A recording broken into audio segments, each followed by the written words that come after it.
India രാജ്യത്ത് മുസ്ലിം സമുദായം ഇന്ന്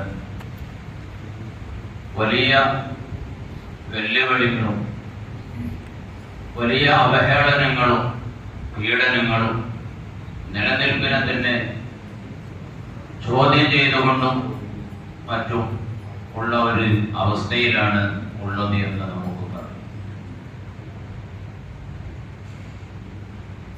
ഭരണകൂട ഭീകരത, ഭരണകൂട വർഗീയത, ന്യൂനപക്ഷങ്ങൾക്ക് നേരെയുള്ള പീഡനങ്ങൾ, ഇതൊക്കെ ഇന്ത്യ രാജ്യത്തിന്റെ വിവിധ സ്റ്റേറ്റുകളിൽ നേരത്തെ തന്നെ ശക്തമായ രൂപത്തിൽ നടക്കുന്നത് നമുക്കൊക്കെ അറിയാവുന്ന ഒരു യാഥാർത്ഥ്യമാണ്. എന്നാൽ ഇപ്പോ ഈ സാഹചര്യത്തിൽ ഇന്ത്യ ഒട്ടുക്കും ബാധകമാകുന്ന രൂപത്തിൽ ഉള്ള പുതിയ പുതിയ വിഷയങ്ങൾ നാം ഓരോരുത്തരും അറിഞ്ഞതും മനസ്സിലാക്കിയതൊക്കെയാണ്.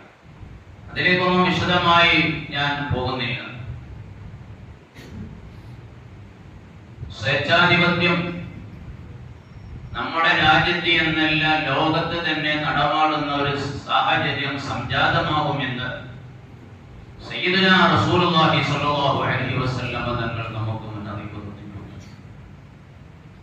ജനങ്ങളുടെ താല്പര്യം പരിഗണിക്കാതെ അടിച്ചമർത്തലുകളും മറ്റുള്ളവരെ ഇല്ലായ്മ ചെയ്യലുമൊക്കെ സ്വന്തക്കാർക്ക് വേണ്ടി വാരിക്കോരി കൊടുക്കുകയും മറ്റുള്ളവരുടെ അവകാശങ്ങളൊക്കെ തടയുകയും മറ്റുള്ളവരൊക്കെ ഇല്ലായ്മ ചെയ്യുകയും ചെയ്യുന്ന സ്വേച്ഛാധിപതികളായ ഭരണാധികാരികൾ ലോകത്തിന്റെ വിവിധ ഭാഗത്ത് വരും എന്ന് സയ്യിദുനാ റസൂലുള്ളാഹി സ്വല്ലല്ലാഹു അലൈഹി വസല്ലം തങ്ങൾ നേരത്തെ പറഞ്ഞു.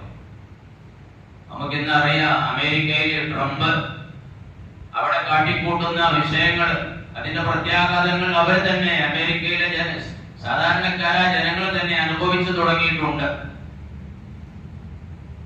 ആ രൂപത്തിൽ നമ്മുടെ ഇന്ത്യ രാജ്യത്തും സ്വേച്ഛാധിപത്യം എങ്ങനെയെന്ന് ഉണ്ട് എന്ന് ഞാൻ വിവരിക്കേണ്ട ആവശ്യമില്ല. ഇത്തരത്തിലുള്ള ഭരണകൂടങ്ങളെ പറ്റിയൊക്കെ ഹബീബായ നബി തങ്ങൾ പറഞ്ഞു, ഇന്നഹാ സതഖൂലു അസറത്തുൻ വഉമൂറുൻ തുൻകിറുനഹാ. പിന്നീട് ലോകത്ത് സംജാതമാകും, ഉണ്ടാകും സ്വേച്ഛാധിപതികളായ ഭരണാധികാരികളും സ്വേച്ഛാധിപത്യവും ലോകത്ത് ഉണ്ടാകും. സ്വന്തക്കാർക്ക് വേണ്ടി, സ്വന്തം പ്രസ്ഥാനത്തിന് വേണ്ടി, പാർട്ടിക്ക് വേണ്ടി എന്തും ചെയ്യുകയും മറ്റുള്ളവരെയൊക്കെ തഴഞ്ഞ് അവരുടെ അവകാശങ്ങളൊക്കെ നിഷേധിച്ച് അവരുടേത് മുഴുവൻ ഇല്ലായ്മ ചെയ്ത് നിർമ്മാർജ്ജനം ചെയ്യാനുള്ള എല്ലാ കുൽസിത ശ്രമങ്ങളും ലോകത്ത് ഉണ്ടാകുമെന്ന് ഹബീബ് റസൂലുള്ളാഹി സ്വല്ലല്ലാഹു അലൈഹി വസല്ലം. നമുക്കറിയാം, നമ്മുടെ ഇന്ത്യ രാജ്യത്ത് നാനാഭാഗത്തും മുസ്ലിമീങ്ങൾ വെല്ലുവിളിയുടെ നടുവിലാണുള്ളത്. നാനാഭാഗത്തിൽ നിന്നുമുള്ള വെല്ലുവിളികൾ. അതോടുകൂടെ മുസ്ലിങ്ങളുടെ സമ്പത്തുകൾ കൊള്ളയടിക്കപ്പെടുന്നു. മുസ്ലിങ്ങൾക്ക് പണ്ടുകാലം മുതൽക്കേ റസൂലുള്ളാഹി സ്വല്ലല്ലാഹു അലൈഹി വസല്ലം തങ്ങൾ പുണ്യകർമ്മമായി നമുക്ക് പഠിപ്പിച്ചെന്ന കാര്യമാണ്, മരണപ്പെട്ടാലും അന്ത്യനാൾ വരെ പ്രതിഫലം കിട്ടിക്കൊണ്ടിരിക്കുന്ന അമലായി എന്തെങ്കിലുമൊക്കെ വഖഫ് ചെയ്യുക എന്നുള്ളത്. അത് ഭൂമിയായും അല്ലെങ്കിൽ ഫലവൃക്ഷങ്ങളായിക്കൊണ്ടും അങ്ങനെ പലതരത്തിലുള്ള ഉപകാരം ലഭിക്കുന്ന വസ്തുക്കളൊക്കെ വഖഫ് ചെയ്യുക എന്ന സമ്പ്രദായം ഇസ്ലാമിൽ വളരെ പുണ്യമുള്ള സംഗതിയാണ്. ആ പുണ്യം മനസ്സിലാക്കി പൂർവികരായ ആളുകൾ വഖഫ് ചെയ്ത ഒരുപാട് വഖഫ് സ്വത്തുകൾ അതിന്ന് നമ്മുടെ ഭരണകൂടം കണ്ടുകെട്ടി മുഴുവൻ പിടിച്ചടക്കി സ്വന്തമാക്കാനുള്ള ശ്രമം നടത്തി. എല്ലാ സഭകളും അത് നിയമമാക്കി പാസാക്കി. നിയമം നിലവിൽ വന്നു. ഇന്ത്യ രാജ്യത്തിന്റെ പരമോന്നത നീതിപീഠം തൽക്കാലം അതിന്റെ മേലുള്ള നടപടികൾ പാടില്ല എന്ന് പറഞ്ഞ് തൽക്കാലം തടഞ്ഞു വെച്ചിട്ടുണ്ടെങ്കിലും നമുക്ക് ആശങ്കയാണ്. കാരണം അങ്ങനെയാണ് ചരിത്രം, ഇന്ത്യ രാജ്യത്തിന്റെ ചരിത്രത്തിലുള്ളത്. നമുക്കറിയാം, നമ്മുടെ പള്ളി ബാബരി മസ്ജിദ്, അതിന്റെ ഭൂമി എല്ലാ നിലക്കും മുസ്ലിമീങ്ങൾക്ക് അവകാശപ്പെട്ടതാണ്, മുസ്ലിങ്ങളുടെ തന്നെയാണെന്നൊക്കെ പറഞ്ഞ് എന്നാലും അവർക്ക് കൊടുക്കുകയാണ് എന്ന് പറഞ്ഞാൽ കൊടുത്തു. ഇതല്ലേ അന്നുണ്ടായത്. എന്നപോലെ ഈ ബില്ല് ഇത് നിയമമായി വന്നു. അതിന്റെ തുടർ നടപടികളും ചലനങ്ങളും നിയമനങ്ങളും മറ്റുമൊക്കെ ഇനിയിപ്പോ തൽക്കാലം വേണ്ട എന്ന് പറഞ്ഞ് തൽക്കാലം ചെറിയൊരു സ്റ്റേ ചെയ്ത് വെച്ചിട്ടുണ്ടെങ്കിലും നമുക്ക് സമാധാനിക്കാനായിട്ടില്ല. നിയമം അവരുടെയൊക്കെ കയ്യിൽ തന്നെയാണുള്ളത്. ഇന്ത്യ രാജ്യത്തിന്റെ പരമോന്നത നീതിപീഠമാണ് പറഞ്ഞതെങ്കിലും നമ്മൾ വലിയ ആശങ്കയിലാണ്. അത് ആരും അറിയാതെ പിന്നെ സ്വകാര്യമായി അങ്ങോട്ട് കൊടുക്കുന്ന, അതങ്ങനെ തന്നെ ഉറപ്പിക്കുന്ന ഒരു അവസ്ഥയായിരിക്കും ഉണ്ടാകുക എന്നത് നമ്മൾ മുൻകൂട്ടി കാണേണ്ടതുണ്ട്. മുസ്ലിമീങ്ങളുടെ എല്ലാം കൈയടക്കി മുസ്ലിമീങ്ങളുടെ വീടുകളൊക്കെ ബുൾഡോസർ കൊണ്ടുപോകുന്ന ഇടിച്ച് നിരപ്പാക്കുന്ന ഓരോ സംഭവങ്ങൾ ഇന്ത്യ രാജ്യത്തിന്റെ വിവിധ സ്റ്റേറ്റുകളിൽ നമ്മൾ നിരന്തരം കണ്ടുകൊണ്ടിരിക്കുന്നതാണ്. മദ്രസകളും ദർഗകളും ഒക്കെ പൊളിച്ചു നീക്കുന്നു. മുസ്ലിമീങ്ങളുടെ പള്ളികളിൽ വ്യാജ ആരോപണങ്ങൾ ഉണ്ടാക്കി അവിടെ സർവേ നടത്തി പള്ളികളൊക്കെ അടച്ചുപൂട്ടി പള്ളികളൊക്കെ ഹൈന്ദവരുടെ ആരാധനയ്ക്ക് വേണ്ടി തുറന്നു കൊടുക്കുകയും അവർക്ക് അവസരങ്ങൾ ഒരുക്കി കൊടുക്കുകയും ചെയ്യുന്നതൊക്കെ നമ്മൾ നിരന്തരം കണ്ടുകൊണ്ടിരിക്കുന്നതാണ്. പരത്തി പറയാൻ സമയമില്ല. ഇങ്ങനെയുള്ള കാര്യങ്ങളൊക്കെ ഉണ്ടാകും. റസൂലുള്ളാഹി തങ്ങൾ പറഞ്ഞു, ഇന്നഹാ സതകൂനു അഥറ, സ്വേച്ഛാധിപത്യം ലോകത്ത് ഉണ്ടാകും. വഉമൂറൻ തുൻകിറൂനഹാ, നിങ്ങൾ ഒരിക്കലും ഇഷ്ടപ്പെടാത്ത, നിങ്ങൾ വെറുക്കുന്ന, നിങ്ങൾക്ക് അംഗീകരിക്കാൻ കഴിയാത്ത ഒരുപാട് കാര്യങ്ങൾ ലോകത്ത് നടമാടും. അതാണ് ഞാൻ ഈ പറഞ്ഞ കാര്യങ്ങളൊക്കെ.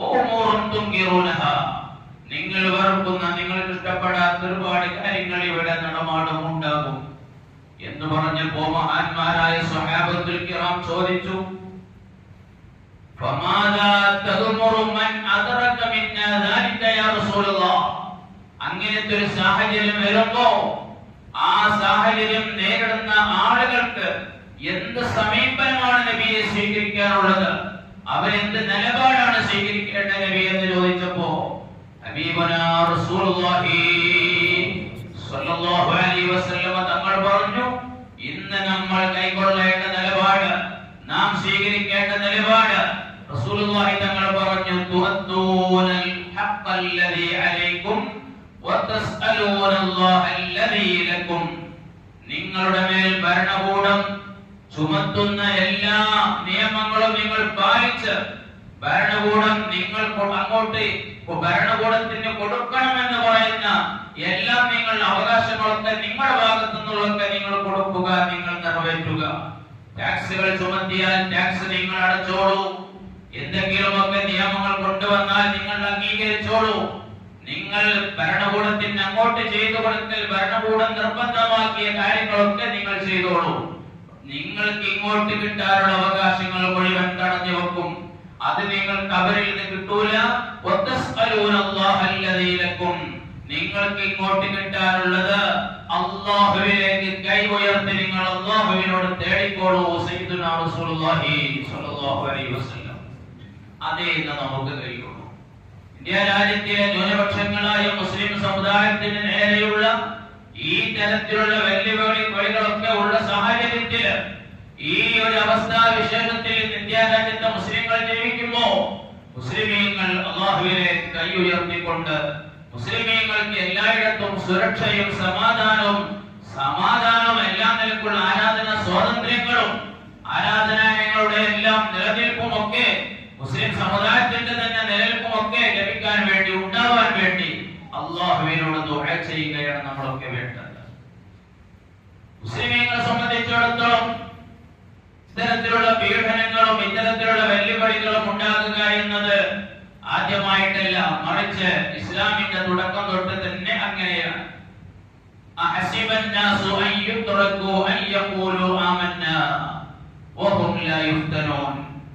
വിശുദ്ധമായ ഖുർആനിൽ അല്ലാഹു തആല ചോദിക്കുകയാണ്, ഞങ്ങളൊക്കെ വിശ്വസിച്ചവരാണ്, ഞങ്ങളൊക്കെ മുസ്ലിമീങ്ങളാണ് എന്ന് പറഞ്ഞതുകൊണ്ട് ഇങ്ങനെയുള്ള ഫിത്നകളൊന്നും ഇല്ലാതെ നിങ്ങൾക്ക് സ്വസ്ഥമായി ജീവിക്കാം എന്ന് നിങ്ങൾ വിചാരിക്കുന്നുണ്ടോ?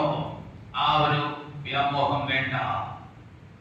ഞങ്ങൾ വിശ്വസിച്ചവരാണ്, ഞങ്ങൾ മുഅ്മിനീങ്ങളാണെന്ന് പറഞ്ഞതുകൊണ്ട് മാത്രം നിങ്ങൾക്ക് ഫിത്നകളില്ലാതെ, കുഴപ്പങ്ങളില്ലാതെ, വെല്ലുവിളികളില്ലാതെ നിങ്ങൾക്ക് ജീവിക്കാൻ കഴിയില്ല. വലഖദ് ഫതന്നല്ലദീന മിൻ ഖബ്ലികും, നിങ്ങൾക്ക് മുമ്പ് കഴിഞ്ഞു പോയ സമുദായങ്ങൾക്കൊക്കെ പലതരത്തിലുള്ള പീഡനങ്ങളും വെല്ലുവിളികളും ഒക്കെ ഉണ്ടായിട്ടുണ്ട്. ഇതിനെ പോലുള്ളതും ഇതിനേക്കാൾ വലുതുമൊക്കെ അവരൊക്കെ അഭിമുഖീകരിച്ചിട്ടുണ്ട്. അതൊക്കെ അവർ അതിജയിച്ചിട്ടുമുണ്ട്. വലിയ സന്ദേശങ്ങളാണ് വിശുദ്ധമായ ഖുർആൻ നമുക്ക് നൽകുന്നത്. മുസ്ലിമീങ്ങൾ ഇങ്ങനെയുള്ള വിഷയങ്ങളൊക്കെ വരുമ്പോ പതറിക്കൊണ്ട് ഇനി നമുക്ക് രക്ഷയില്ല എന്ന് ചിന്തിക്കുന്നതിന് പകരം ഇതൊക്കെ മുസ്ലിം അതിജയിക്കും, ഇസ്ലാം ഇതിനൊക്കെ അതിജയിക്കും, അതിജയിച്ച ചരിത്രമേ മുസ്ലിമീങ്ങൾക്കുള്ളൂ. പല രൂപത്തിലും നമ്മുടെ ഇന്ത്യ രാജ്യത്തിന്റെ വിവിധ ഭാഗങ്ങളിൽ തന്നെ ഇന്നുള്ളതിനേക്കാൾ വലിയ കുലുഷിതമായ സാഹചര്യങ്ങൾ കഴിഞ്ഞു പോയിട്ടുണ്ട്. ഒരുപാട് ആയിരങ്ങളും പതിനായിരങ്ങളും ഒക്കെ കൊല്ലപ്പെടുന്ന, ലക്ഷക്കണക്കിന് ആളുകൾ വധിക്കപ്പെട്ട പല സംഭവങ്ങളും നമ്മുടെ ഇന്ത്യ രാജ്യത്തും മറ്റ് പല രാജ്യങ്ങളിലും ഒക്കെ ഉണ്ടായിട്ടുണ്ട്. അവിടങ്ങളിലൊക്കെ പിന്നീട് മുസ്ലിങ്ങൾ അതിജയിച്ച് മുന്നിട്ട് വന്നിട്ടുണ്ട്. എന്നതുപോലെ ഏത് പ്രതിസന്ധിയെയും മുസ്ലിമീങ്ങൾ അതിജയിക്കും. ഇന്നുള്ള പ്രതിസന്ധിയും അതിജയിക്കും. സ്വച്ഛാധിപത്യത്തിന് അന്ത്യമുണ്ടാകും. അല്ലാഹു തആല ഉണ്ടാക്കി തരുമാറാവട്ടെ. പ്രിയമുള്ളവരെ, ഞാൻ നിർത്തുകയാണ്, ദീർഘിപ്പിക്കുന്നില്ല. സയ്യിദുനാ റസൂലുള്ളാഹി സ്വല്ലല്ലാഹു അലൈഹി വസല്ലം തങ്ങൾ വിശുദ്ധമായ ഖുർആനിലൂടെ, അവിടുത്തെ തിരുവചനങ്ങളിലൂടെ ഇത്തരം സാഹചര്യങ്ങളിൽ നമ്മളൊക്കെ കൈക്കൊള്ളേണ്ട നിലപാടുകൾ, നമ്മളൊക്കെ സ്വീകരിക്കേണ്ട നയങ്ങൾ വളരെ വ്യക്തമാക്കി തന്നിട്ടുണ്ട്. ഇത്തരം സാഹചര്യങ്ങളിലൊക്കെ പ്രതിഷേധങ്ങൾ വേണം, പ്രക്ഷോഭങ്ങൾ വേണം. പ്രാർത്ഥന മാത്രം പോരാ, നല്ല ശക്തമായ പ്രതിഷേധം ഓരോരുത്തരും കഴിയുന്ന നിലക്കൊക്കെ നിർവഹിക്കേണ്ടതുണ്ട്. പക്ഷേ സമാധാനപരമായിരിക്കണം. സമാധാനപരമായുള്ള പ്രതിഷേധങ്ങളും പ്രക്ഷോഭങ്ങളും ഉണ്ടാകണം. പൊതുമുതൽ നശിപ്പിച്ചുകൊണ്ടോ ഭീകരത സൃഷ്ടിച്ചുകൊണ്ടോ മുസ്ലിം സമുദായത്തിന്റെ ചീത്ത പേരുണ്ടാക്കുന്നതിലൊക്കെ ഉള്ള പ്രതിഷേധങ്ങളും പ്രക്ഷോഭങ്ങളും ഇസ്ലാം ഒരിക്കലും അംഗീകരിക്കുന്നില്ല. നമ്മുടെ വികാരം, നമ്മുടെ എതിർപ്പ്, ഇത്തരം സാഹചര്യത്തോടുള്ള നമ്മുടെ വിയോജിപ്പ്, അത് നമ്മൾ പ്രകടമാക്കേണ്ടതുണ്ട്. അത് ആർക്കെങ്കിലും എവിടെയൊക്കെയുള്ള ആളുകൾക്കല്ലേ, എനിക്കതിൽ യാതൊരു ബുദ്ധിമുട്ടില്ലല്ലോ, എന്റെ ജീവിതം, എന്റെ വീട്, എന്റെ നാട് സുരക്ഷിതാണ് എന്ന് കരുതി ഒരു മുസ്ലിം സമാധാനിച്ചിരിക്കാൻ പാടില്ല. രാജ്യത്തിലെ മുസ്ലിമീങ്ങൾ എവിടെയൊക്കെ പീഡനങ്ങൾ, ബുദ്ധിമുട്ടുകൾ അനുഭവിക്കുന്നുണ്ടോ അതിൽ നമ്മളൊക്കെ പങ്കുചേരേണ്ടതുണ്ട്. അവർക്ക് വേണ്ടിയൊക്കെ നമ്മൾ പ്രാർത്ഥിക്കേണ്ടതുണ്ട്. അത് മുസ്ലിമിന്റെ ബാധ്യതയാണ്. അതുകൊണ്ടാണ് ഈ കാര്യങ്ങളൊക്കെ ഞാൻ ഓർമ്മപ്പെടുത്തിയത്. അല്ലാഹുവിലേക്ക് കൈയുയർത്തിക്കൊണ്ട് നമ്മുടെ സ്വകാര്യ പ്രാർത്ഥനകളിൽ ഇത്തരം സാഹചര്യത്തിന് മോചനം ഉണ്ടാകാനും വിഷമങ്ങളും പ്രയാസങ്ങളും ഒക്കെ അനുഭവിക്കുന്നവർക്കൊക്കെ സമാധാനം ഉണ്ടാകാൻ വേണ്ടി നമ്മൾ പ്രാർത്ഥിക്കേണ്ടതുണ്ട്. നമുക്കറിയാം, ഇന്ന് ഫലസ്തീനിന്റെ ഒരു ഭാഗം പരിപൂർണമായി അവർ പിടിച്ചടക്കി കഴിഞ്ഞു. വലിയൊരു ഭാഗം പരിപൂർണമായി ഇസ്രായേലിന്റെ ആധിപത്യത്തിൽ ആയി കഴിഞ്ഞു. അവിടെ ഒരു ഫലസ്തീനി പോലും ഇല്ല. പരിപൂർണമായി അവരുടെ വലയത്തിലാക്കിയ ഒരു ഭാഗം.